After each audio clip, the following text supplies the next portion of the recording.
Welcome back to your Edozzier tutorial. I will continue the academic structure setup. We are moving to grades now. For grades, this is where you set up the scores and the comment for each of the class categories. For example, we can have different grades and comment for primary school, for junior secondary school, and the nursery, senior secondary school, and other class categories. You can add a new one here. For example, let's say R, don't mind me, it does not exist like that. Well, there are some that are preloaded. You can edit and give your own score limits here. Now, understand this. If you have, for this one, for grade F, it understands that if you have any score from this lower score range, lower score limit of 1 to the upper score limit of 29, it regards it as F. For E, it will be 30 to 39. It understands it to be any score before the next one. That's 30 to 39. 40 for D, that will be 40 to 49. C, 50 to 59. B, 59 to 50 to 59, and vice versa. That is how the system understands the grades to be given. Now the next is the student status. You can set you have 3 tables here.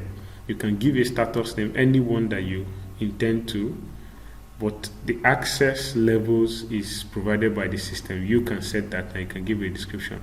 For example, you can create a new access level and say sent away. You give it any kind of name you want. Now the access levels are 3.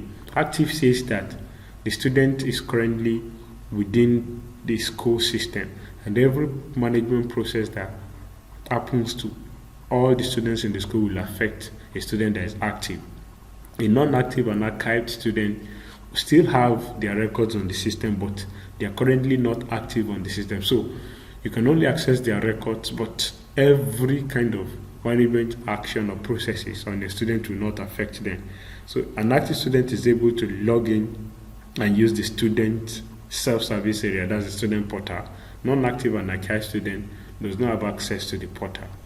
That is, so you can assign whichever you want and give a description and get it saved. From the preloaded, you can decide to remove some of the existing one. Then for the graduates, you see the list of graduated students here. Let me move to the next part of this. That is how you set up your academic structure. You do it once and you will not have to touch it again. The next, except there is just few changes. The next thing to do is to go to the subject brochure. The subject brochure is where all the courses, all the subjects that are available within your school system is listed. So every kind of courses, every kind of subjects that is obtainable or that are takeable in your school, don't mind that.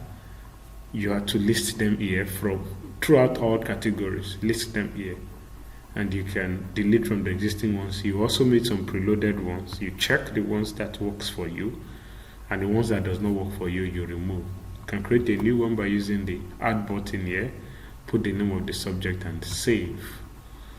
That will continue in the next tutorial.